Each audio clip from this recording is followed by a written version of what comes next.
Welcome to the Auto Guide Show, brought to you by eBay Motors. This week, we drive an SUV coupe. We take a look at a teased new Acura concept, Dodge prices its EV, and someone does something not very smart. But first, a word from our sponsors. eBay Motors is here for the ride. Your elbow grease, fresh installs, and a whole lot of love transformed 100,000 miles and a body full of rust into a drive entirely its own.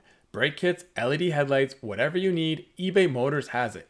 And with eBay Guaranteed Fit, it's guaranteed to fit your ride the first time, every time, or your money back. Plus, at these prices, you're burning rubber and not cash. Keep your ride or die alive at ebaymotors.com. Eligible items only, exclusions apply. Okay, so let's get into it this week with our top reviews and news stories.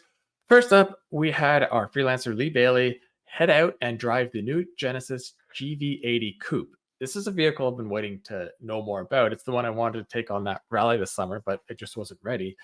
You and I haven't driven it, so we can't talk much about that. No. But reading Lee's review, it sounds like there was, I guess, an effort or just engineering to make this sportier. He found it to be actually, on the sportier side of things, whereas I found the regular GV80 to be more of a luxury SUV than a sporty one.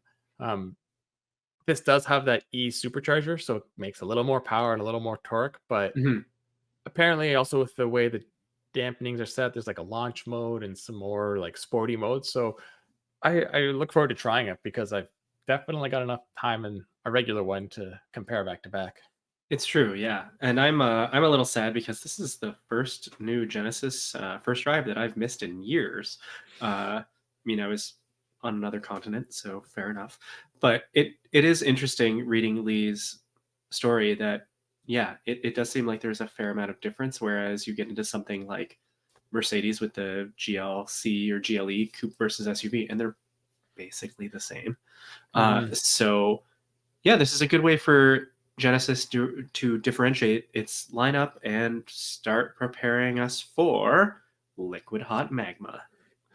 That said, I'd like Genesis to not differentiate its lineup. As I said during my review, is I think the GV80 SUV regular one could really use that E-supercharged engine. I think it needs it at least as an option or on the high end. Again, hearing Lee's impressions of acceleration, I think that would take care of one of the only real, not even negatives, just things I wasn't crazy about with the vehicle. So we'll just have to wait to drive it ourselves. So moving on to another premium luxury SUV, Acura has introduced the 25 RDX, which isn't a new model. It's just a decent refresh on the model, on the vehicle, mostly inside, sort of like what the TLX got for 24. It's got the new screens and some new looks. And sadly, like the TLX in 24, the 25 RDX still has the touchpad. I'm just waiting for the one time when Acura says, here's a new model, and there's no touchpad. And we all dance for joy. Like the new MDX. Yeah. The MDX ditches it. But I guess that system can't be translated to either the RDX or the TLX. I think someone made a mistake and accidentally slipped that one through at this point. Yeah. It's too bad because the RDX it's a pretty good vehicle in the class. Like I think out of the front drive based SUVs, it's probably the best one. It's just, that infotainment is frustrating. Well, it's much like the TLX, right? Like it's the best sort of front wheel drive based luxury, sporty, whatever you want to call it, sedan out there. So that DNA is in there. It's just a matter of getting that touchscreen out of there. But or not touchscreen, sorry, touchpad. Well, touchscreen is what I'd love to have. The good news is this is pretty old at this point. The RDX, this generation is going on 6 years, so it's due for a new generation, and it typically comes a year or two after the latest CR-V. So, yeah, this is for 25, but I imagine very soon we'll see a new RDX, and we'll see that ADX. Was that it? The one that slots in below it? Yeah. The thing is, though, since it got a bit of a refresh this year, I would say 27 is probably the earliest we're going to see a new RDX. I can't imagine they did this for a single model year. Well, but there's no visual changes, are there? Yeah, a little bit. Oh, a little. Okay. Okay. Yeah. Yeah. 2 years. Like the TLX got a little refresh, but you're right. I mean, I'm exaggerating when I say a model without it because, like you said, the MDX doesn't have it. The Integra never had it because, I mean, that's It's a Civic. it's a Civic, yeah.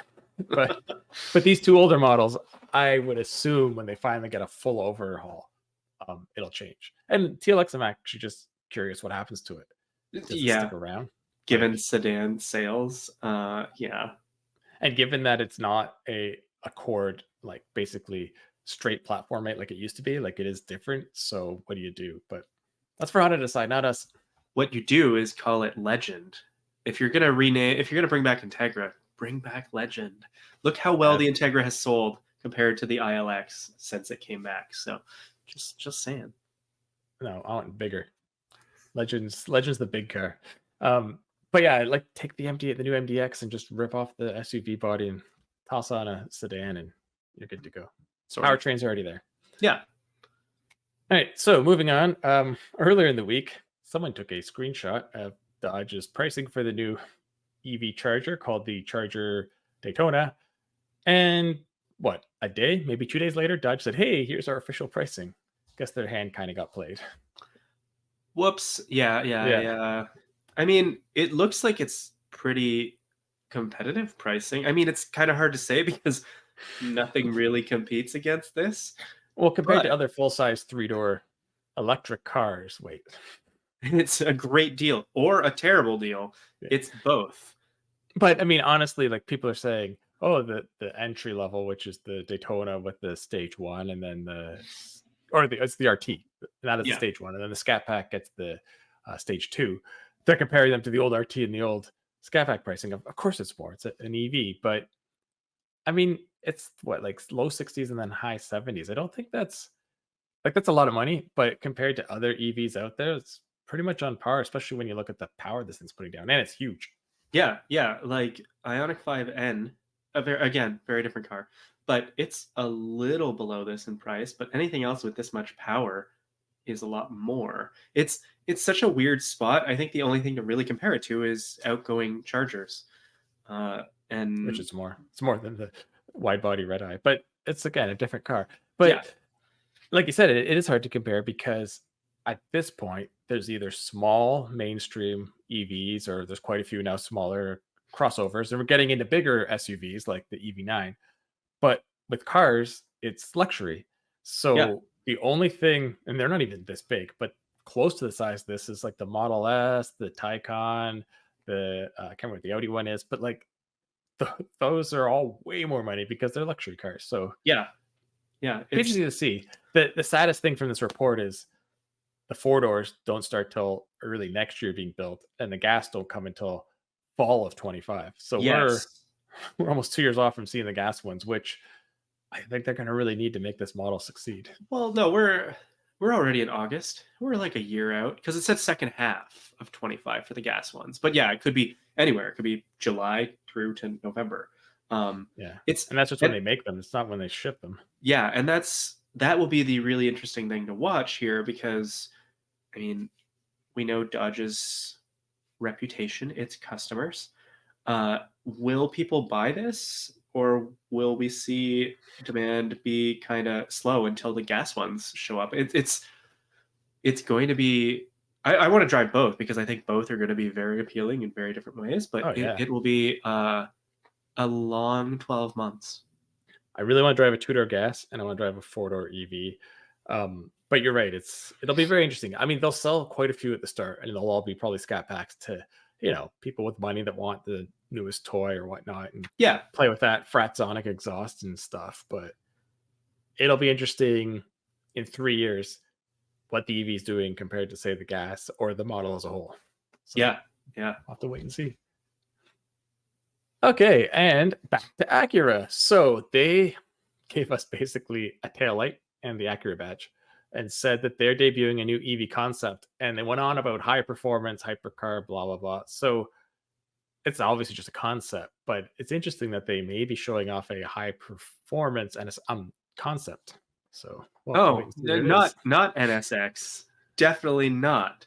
Yeah, it will not be. Actually, I don't think this will be. Looking at the picture, I think it's gonna be like one of those hatchbacks that's really an SUV, just slammed to the ground type styling. I mean, not the same sort of styling, but sort of like the Taycan, the long guy, the Well, wagon one. I was gonna say, like, based on this, it does look fairly similar in one shadowy angle to a Panamera, right? So it could be a very large four-door coupe. There's your Um, figure, or there's your legend. there we go. Oh, yes. That No, could be the I'm legend. The TLX could be the figure. What was the like, other one they had? I guess that was it. yeah, I think that was. And then there was the SLX for like a year or two, the rebadged Isuzu. I want them to bring back the 3.2 CL. Yes, that was so good. Yeah, I'm curious. I mean, we'll see how much it translates. Hopefully, it's not like the NSX where we saw the first concept and then we had to wait like a decade before the production car showed up. Not actually, Yeah. but it felt so long. But you're right. Like this isn't the NSX. But if it's a new higher performance EV platform that they're going to start with, say a Panamera, and then build an SUV, maybe we'll get a sports car one day. Yeah, and I mean, I'm so happy. I just want to say, like, Honda embracing doing its own EV from the ground up. Yeah, here's hoping. Like, we're And it's proved the doubters wrong that said, when they said this is a one and done with GM, we're going to do our own thing. I was like, yeah, sure. Well, looks like maybe they are. yeah. Unless And it's after the lukewarm response to Toyota's EVs, Honda has an opening here, or Acura. yeah. And our last news story of the day is this is one of those things people joke about all the time, and someone thought they could actually try to do it. So a Tesla owner in Mexico thought he could get some free power by plugging his Tesla in directly to the power line. I want to know, first off, how you start to do that. Like, he must Yeah. have opened up his charging cable or charge box and just grabbed the like positive and negative, and I don't know how he didn't die getting into a power line too. Did he watch Back to the Future and was like, "That's it. That's the idea." Everyone's always joking, like, oh, you just plug in and get some free power. So we tried that. So anyway, long story short, did you know a power line produces way more power than an outlet? And it basically fried his car instantly. It caught fire, and that's the end of the Tesla because it was sending who knows how many tens of thousands of watts of whatever into kilowatts into that car. But Well, yeah, I I am just impressed he did it and didn't kill himself. yeah, yeah, Before. that's the thing. The fact that no one died from this is a win. That's the only silver lining we have here. But hopefully, I don't know. I was going to say maybe this is a lesson, but it's not a lesson because no one, well, practically no one thinks that this is something you should even try anyway. So I don't understand. But when you get your 2025 Tesla Bolt, Ionic, whatever it is, there's gonna be a line in there now that says "Do not plug into a power line." Just like how McDonald's coffees have to say "Caution, coffee is hot." Fun fact about that: have you heard the entire? I don't want to derail the entire AutoGuide podcast, but the story about the woman who sued McDonald's and where that warning resulted from Mhm. is kind of fascinating. So we should all read that as homework for the next AutoGuide podcast. There will be a question and everything. Completely non-automotive related homework. I'll All tie right, it in somehow. Maybe it's from the drive-through. I don't know. Anyway, yeah. all right, we're gonna take a quick 2-second break and come back with our question of the week. eBay Motors is here for the ride. With the parts you need at the prices you want, and with the eBay Guaranteed Fit, they're guaranteed to fit your ride the first time, every time, or your money back. Keep your ride or die alive at ebaymotors.com. Eligible items only, exclusions apply.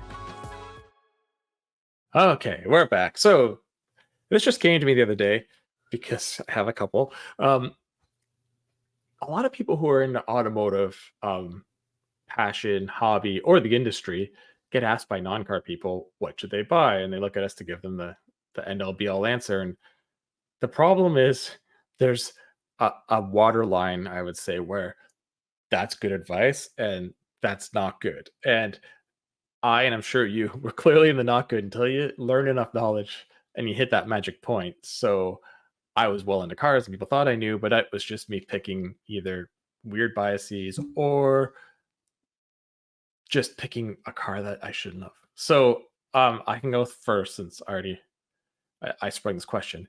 Sure. The worst one probably, although it did better than I expected, was when I was 20. I was working as a lot jockey at a dealership. So I was the guy who moved the cars around, washed them, whatnot. My parents needed a new car. Their what was it? Was it that must have been the Cavalier was finally dead. And it was a GM dealer, and they came in looking at cars, and I said, "Hey, look at this thing. It's really cheap.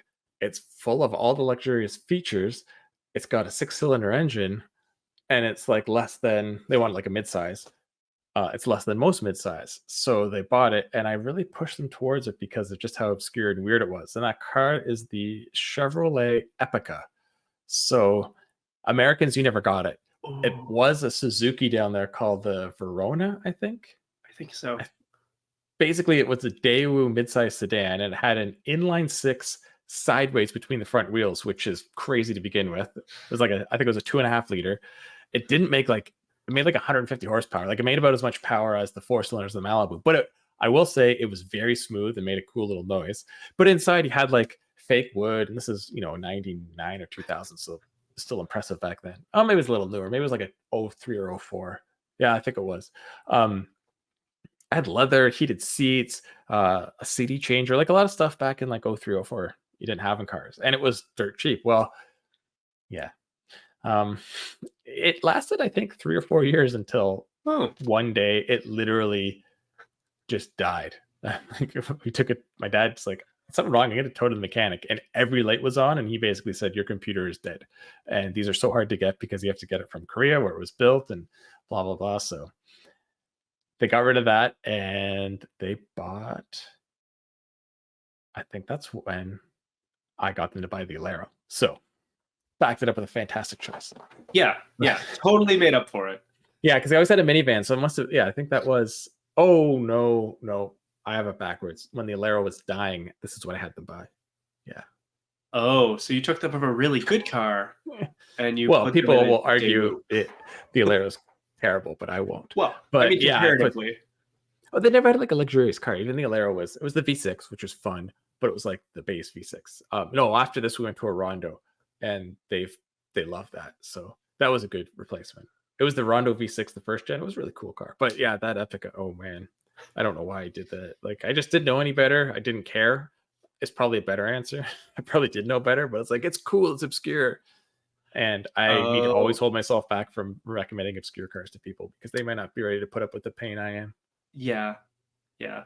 Okay, so I have two stories that would really qualify for this. One, I guess I could fit in both because one is really short. It's similar to yours where I gave advice to my mom when I was pretty young, and it was based almost entirely on, like being a young kid and having more experience reading magazines about cars than actually driving them. And she needed a car very quickly because ours got into an accident. And I had read so much in Sport Combat Car about the Sentra SER. So the Sentra must be good, right? Just every single Sentra ever. And she bought a cheap used 88 Sentra, which was not good and constantly gave her problems for the 18 months that she had it, because as we found out when we traded it in for a very good 95 Integra, she traded in this 88. We found out that it had a transplant and it had an Ultima engine from some other year. And that's why the fuel economy sucked and the front suspension was wearing out too quickly. It was a mess. But my real answer to this one, and I apologize to my friend who I will not name because she currently still drives this car. I convinced a friend to get a BMW i3. I didn't convince them. They asked for my advice, and they said they were looking for something very fuel efficient, a hybrid, a plug-in hybrid, or a pure EV. And the i3 is a really great little car. It's fairly reliable too if you get the full EV one. I didn't have the wherewithal to tell her that particular detail. She got the range extender, which, for those who aren't aware, is notorious for having reliability issues. So she's had the gas portion of the powertrain die on numerous occasions. At one point, I'm pretty sure even the dealership told her, "We don't know what's wrong." But when she uses it as more or less just an EV, it's still fantastic. So that's how I'm going to convince myself that I didn't give entirely terrible advice. I mean, at the time, you would have felt terrible saying get the full EV because the range was like 3 miles, and you kind of needed the range exchanger, and you just assume BMW can make a good little 3-cylinder, right? Like, Yeah, yeah. yeah, I mean, in the i8, it was cool. I don't know if it's the same engine, but yeah. I tell your can't friend remember. though to hold on to it because I saw one actually today or yesterday during our marathon drives we had. Um, and I thought, you know what? We're not far off from people to start those being sought after for like, people like us, weirdos that want weird cars. And then there will be like a collector's thing because it was such a like the i3 and i8 were such a weird sort of one off on either side. And I look forward to the EV modifications where it's like, oh, put in a better battery or put in a better motor. She does still have it, and she really likes it. That was the nice thing too, is she had come from a few previous fuel efficient vehicles, and what she really loves about the i3 is that it has a really funky, appealing interior, right? And that's something I think we Hmm. can all get behind. And you can drift it in the winter. Um, yeah, and put a BMW motorcycle engine in the back to keep it on brand. And all right, well, just very quickly, the one other one that kind of isn't my fault, but kind of is when I was in university. Again, everyone knew I loved cars. All my friends didn't know a thing about it, didn't understand.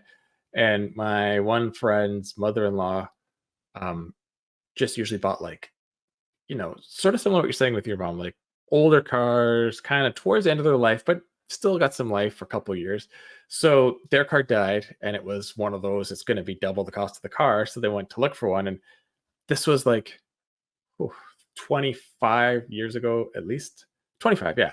So there was a car for $1,000. I think it was like a Chevy Celebrity or the Buick version or the Oldsmobile, but those square ones from the late 80s, early 90s. Yeah, And it had like the equivalent of about 100,000 miles, and it was in decent shape. The headliner was drooping like all those cars did, and they put like 1,000 thumbtacks to keep it to the roof.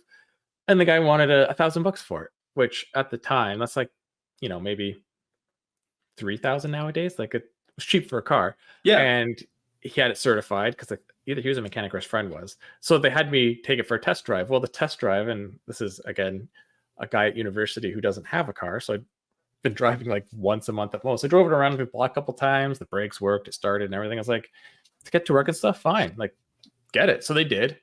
And I heard nothing for like 6 months, and then just in passing, someone was like saying that, oh, her and her like my friend's wife and someone else were driving from Windsor to I think they're going to like St. Catharines, and it like died in London. And it's like, well, I didn't know you guys wanted this to be like a long distance road trip car, or else I would have said no, do not buy this. But oh well. Some people just think it's a car. It'll do everything a car is supposed to do. Everything. Anyway.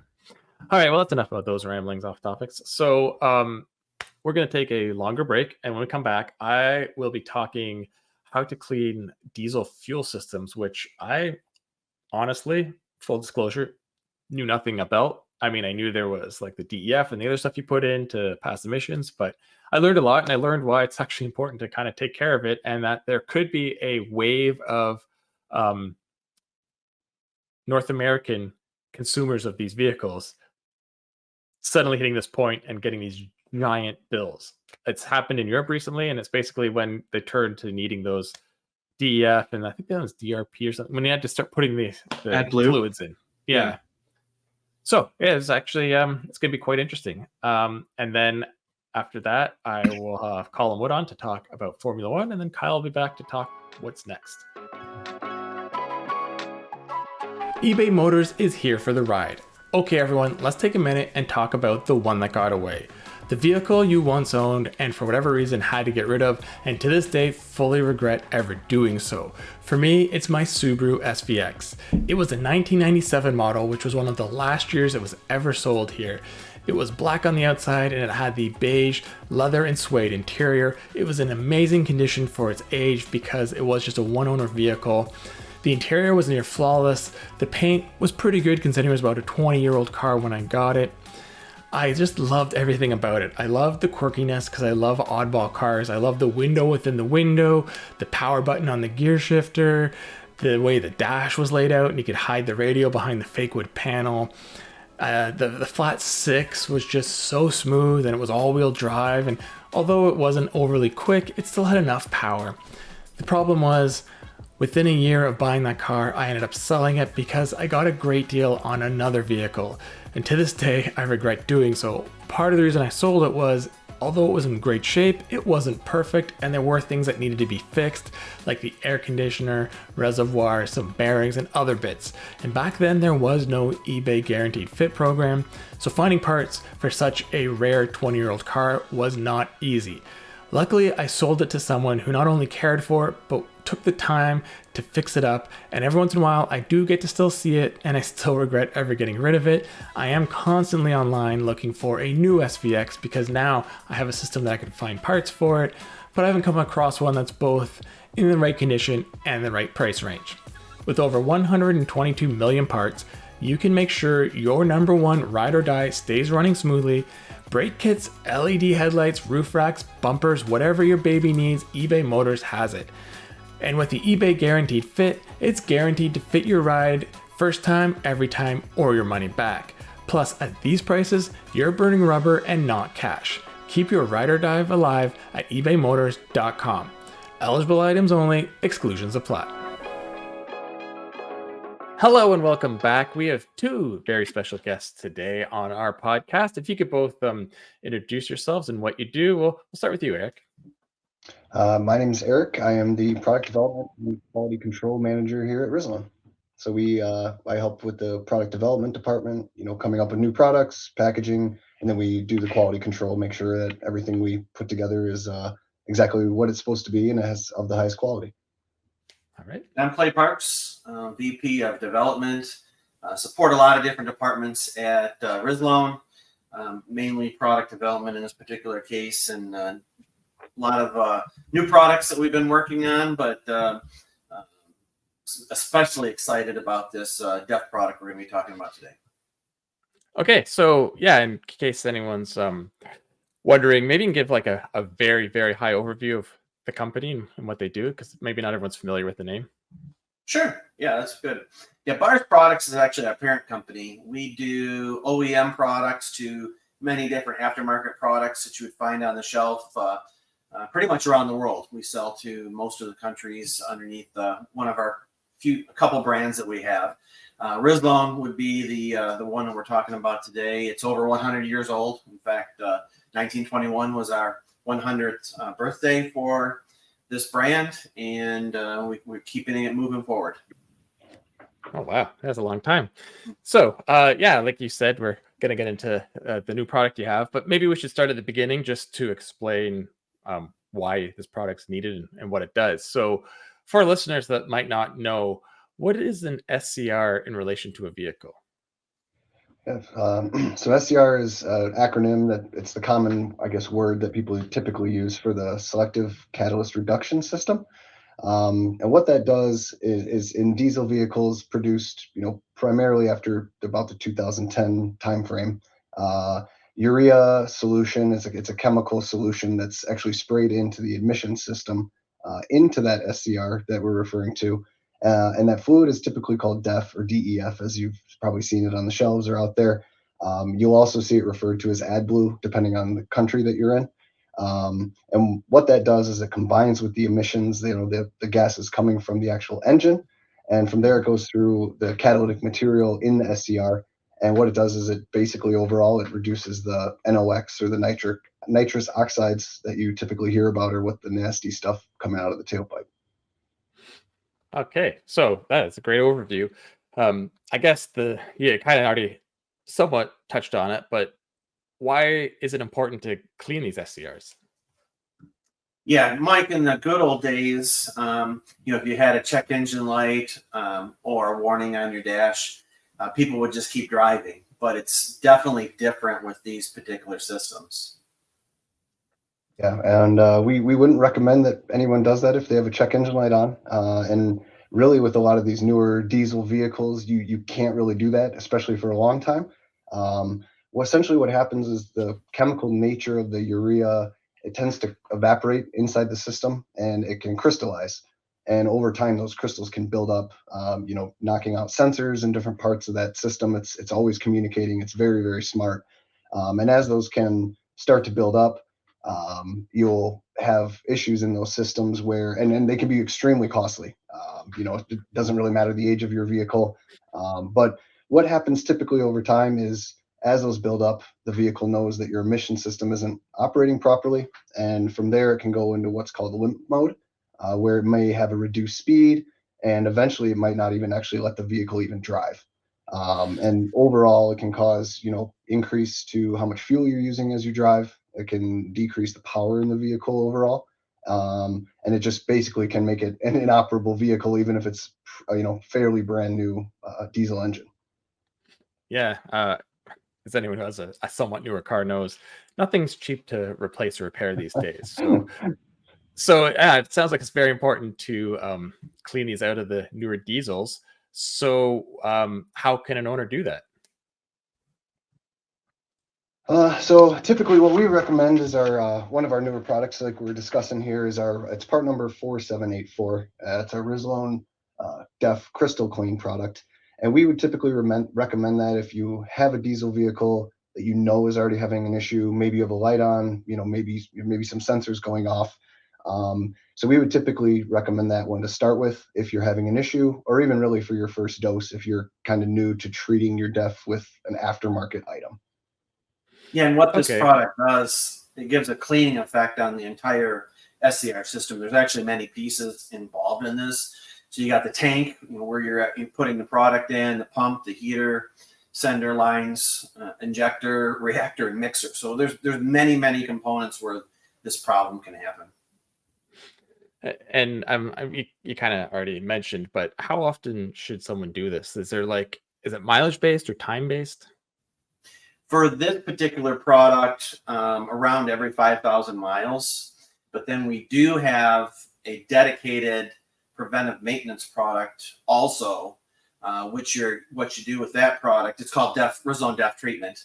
And with that particular one, it's pretty easy because you're adding just 2 ounces of the product every time you add a 2.5 gallon cube. So you can just put 2 ounces of this. It's a dosage bottle. So you have multiple treatments into one bottle, but you just put the 2 ounces in the cube, usually before you're putting it in the vehicle, and then you put it in the vehicle, and then it's always in the system.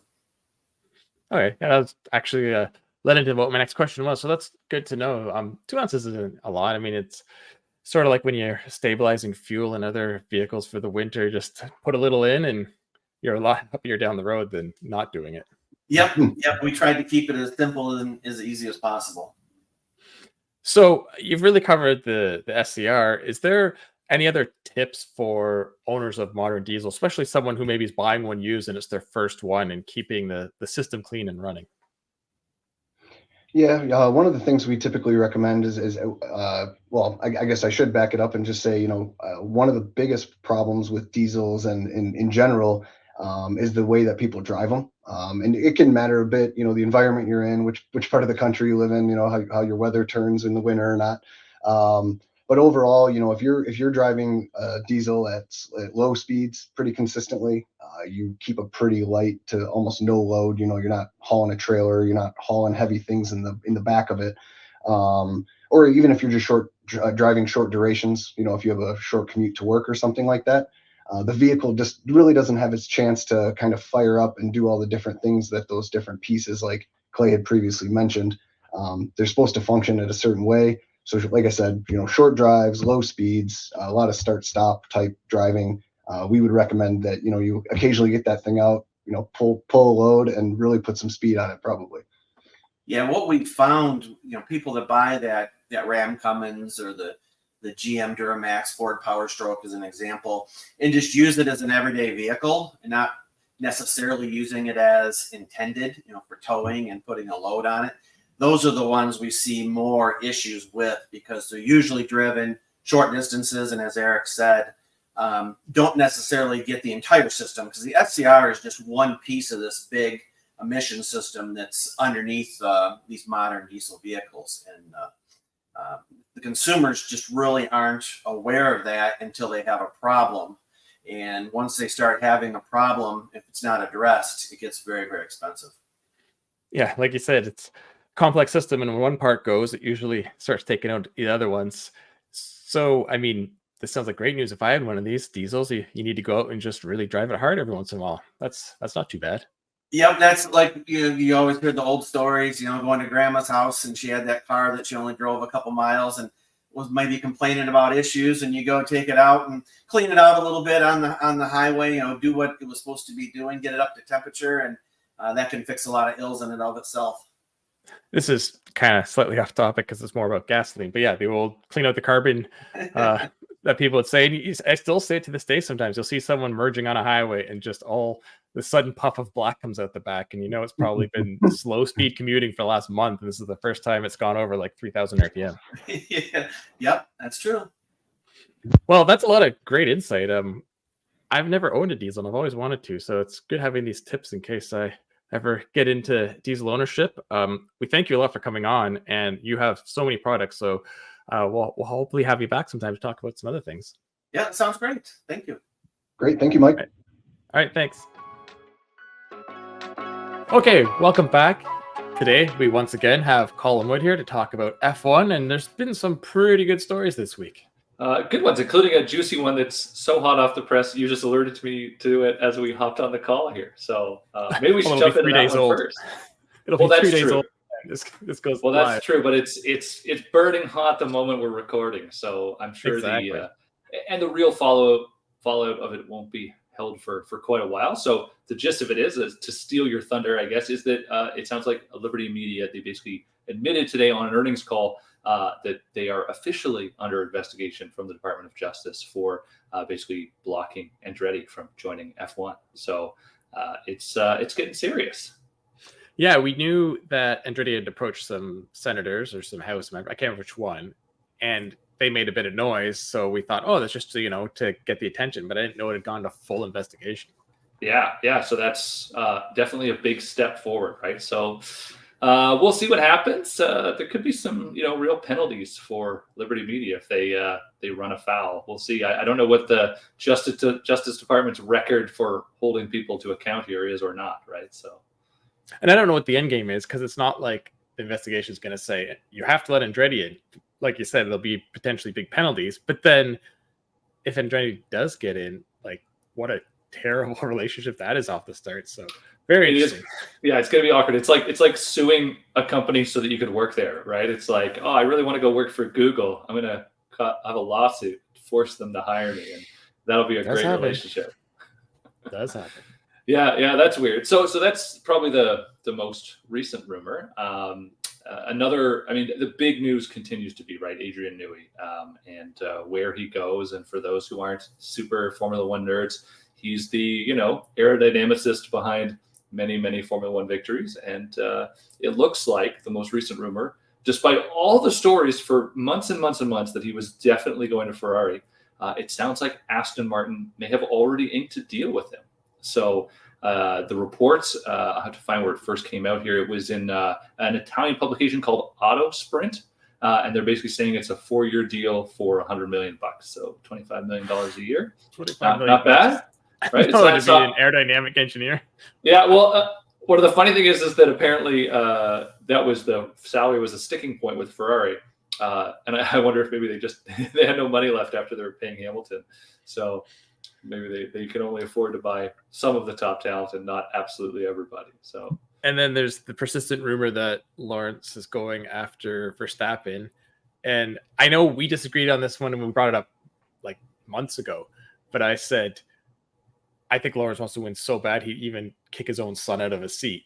And if he could have Verstappen and Alonso and Newey designing the cars, I mean, I think he'd go with it, and he'd just tell Lance to wait a couple years and he can take Alonso's seat back or something. Yeah, he can have it in retirement or something as a toy. So, well, because apparently Alonso's only hooked for the 2026 season. After that, he's done, and he's pretty sure he'll be like done. Yeah. So yeah, I think if Lawrence Stroll fires his son, then we'll know he's serious, right? Even more so than paying for Adrian Newey, or like I like this Verstappen rumor. Like it has legs, Like one of the interesting things is who is, first of all, Red Bull seems like a shit show at the moment, but who is going to be Aston Martin's engine supplier? none other than Honda starting in 2026, right? They're back and they're going to be there. And really all of these, yeah, exactly. Well, It's still their engine. yeah, but it won't be starting like next year or whatever. And basically there's there's some legitimate risk that can Ford / Red Bull powertrains or whatever build a real good engine. Don't know, right? We know Honda can. We also know Honda can build crappy ones like they did with McLaren there for a couple of years. Wayne Alonso was there, ironically. So, I would imagine even with the new regulations, they'll be on the ball because like they are still supporting it. And yeah, it's new rules, but they seem to have the right resources in. And I wonder if they decided to come back when they're like, oh, look at all these other manufacturers jumping in. You know, if we just not modify it, but we just take what we know and go for it. We could, shove it to Audi and Ford and Mercedes. Yeah. There's lots there. And then maybe just to wrap up the last sort of wildest rumor, you always got to have some crazy ones, is that there's this far outlandish chance that Nikita Mazepin comes back to Formula One. So the way that this happens, and so I'll weave a little bit of a thread here, right? Let me guess, it's based on money and not raw talent. What? No, that's how dare you? How dare you?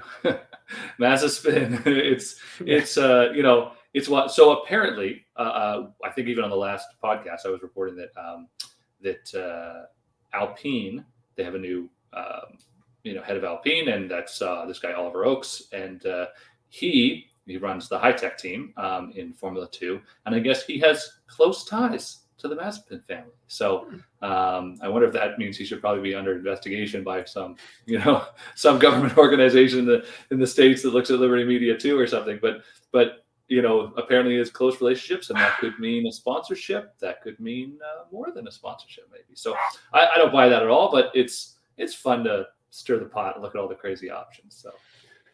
Yeah, I don't know either, but I mean, as you said before with the Verstappen, like everyone had been rumoring Lewis Hamilton to Ferrari, and everyone's like, that'll never happen, and it did. And then Sainz to Williams sounded like impossible, and that's happened. So you never know.